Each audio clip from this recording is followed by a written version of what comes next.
Good evening. We're Well, here good evening. with Tyrone Varsity's head coach, Quentin Wright.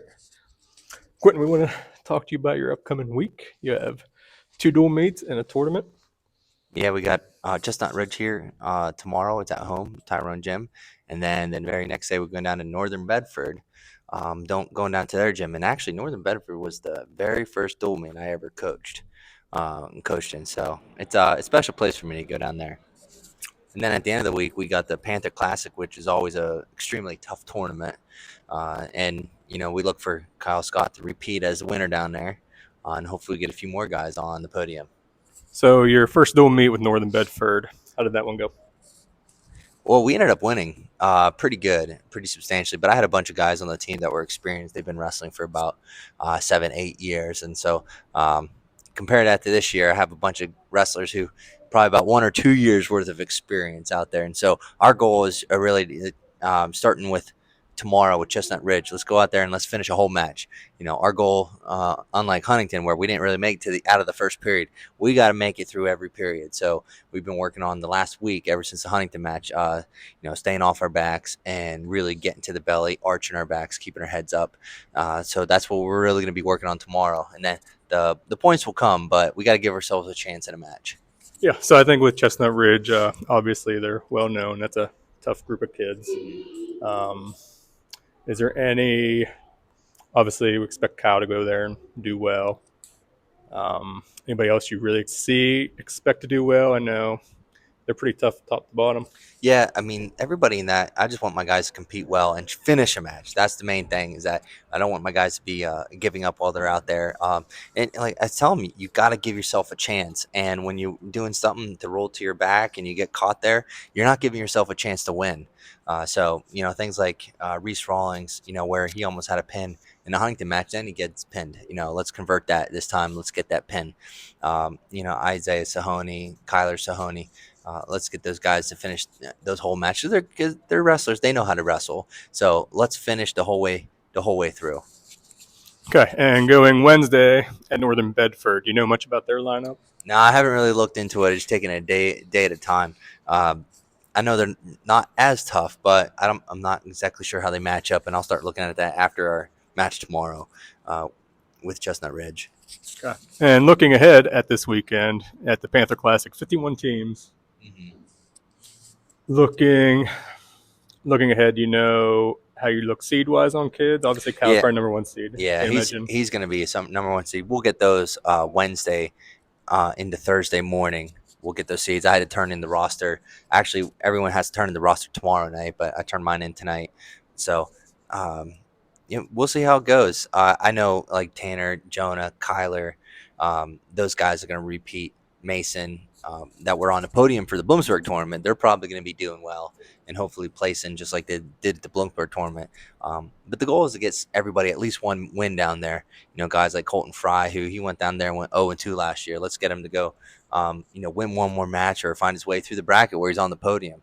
John Eakin, he went 0-2 last year. Let's get him to be 1-2 or 2-2 this year down there. He has the one win on the season with our first dual meet, but he's been struggling since then to find that win category. So hopefully we can pick that back up starting tomorrow and then continue that into this weekend.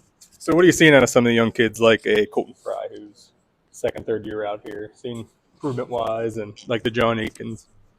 Well, it's fun as a coach to watch these guys just improve year after year, and guys who really they didn't do wrestling their whole life, so they come out and it's their first year. Well, you have to teach the very basics, and it's a hard pill to swallow whenever you jump into high school, especially the central Pennsylvania area. It's extremely hard.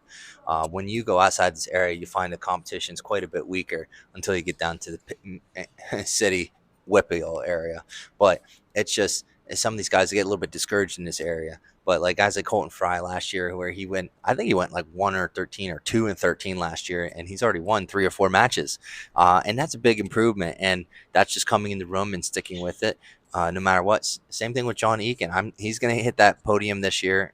He's going to get on one of these points. If it's not here, Panther, then hopefully at the end of the season with the Ultimate Warrior, and then on to districts. But these guys, they're enjoying their time. when they're coming in the room. They're working hard, and I just tell them just be consistent, one step at a time.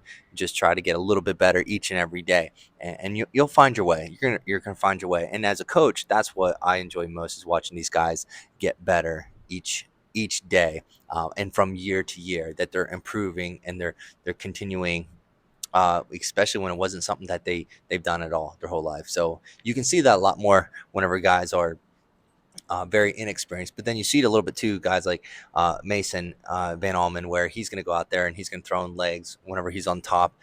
He's throwing people now. I told him just go for it, throw these guys. You want to, don't be afraid of it. And so I'm excited to watch him do a few more throws there. And kind of guys like Reese Rawlings, same thing. It's just go out there. Those throws are there. You don't have to force them, but they're going to be there in those matches.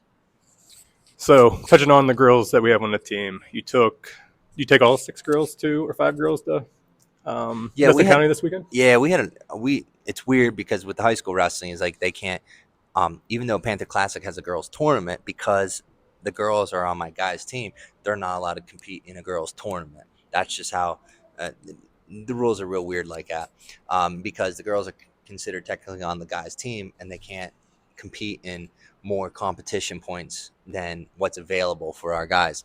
So what I try to do is I try to find them an open tournament. I was able to find it at Mifflin County. I said each one of the girls had 1 or 2 other girls in their bracket. I said they all took second place, or for the most part they took second place down there. But it was a good experience, especially for these girls who've never wrestled before. They just come out and they're really enjoying their time, and they had a good experience down there. They were able to compete against some other girls that had the same level of experience they did. So each one of them found a little bit of success. Yeah, I'd say that's probably a confidence booster being able to wrestle girls beginning of the season. So for Panther Classic, will they be wrestling in the JV tournament, or what's your game plan for that? They'll be wrestling in JV tournament because technically they're on the guys team, so they have to continue with the guys. But for the most part, I think they're all one to wrestle. They're gonna try. They're gonna try wrestling against guys this weekend. So we'll see how it goes. I put them in the JV tournament too because listen, that main tournament is probably a little bit too rough. I mean, those kids are pretty tough. They're out there trying to rip your face off, and no one likes that. Any newer wrestler and the girls being a little bit disadvantaged in that regard. But I said, hey, the JV tournament, you're going to get some guys that are probably first year, beginners. There's a lot down there. So I think they're excited just to go down there and compete. Good. How about the rest of the JV? Are they all going to compete this weekend? Yeah, I did lineup, and I think I had 15 JV kids. Well, I have more JV kids than I do varsity kids going to the tournament, but that's good because they really need that experience. And some guys who haven't really, I'm excited for guys like William Hoffman, who he's going to be at 152 for us down there. And then I got Miles Weber. He used to wrestle when he was little, and he came back. He came back for this year, and I'm excited just to watch these guys that. And they're enjoying their time in practice. So let's go out there and let's compete a little bit and see how they do. But overall, it's about 15 total kids. The Hoover twins, Quentin and Owen, which they're fun to watch wrestle. Now they're getting some good scraps in with John Eek, and they're really pushing him now. Parker, he's gonna wrestle this week, and Parker DiStefano, he'll be back. He's been having a little bit of a shoulder issue, and it's tough because heavyweights, you land wrong, and next thing you know, a knee or an ankle or a shoulder all pops. So we gotta be a little bit careful with him. He's kind of like grandpappy now, where something's gonna pop next, so we gotta contain him a little bit. But he knows how to wrestle, and I can't wait to watch him wrestle and coach him down there as well. Good. That's all the questions I have. Do you have anything you want to touch on before we go? Hey, come out to the match. We're gonna have a good old time, and let's go Eagles. Thank you, and we'll be live tomorrow for the match, and we will try to have Wednesday's match in Northern Bedford also streaming.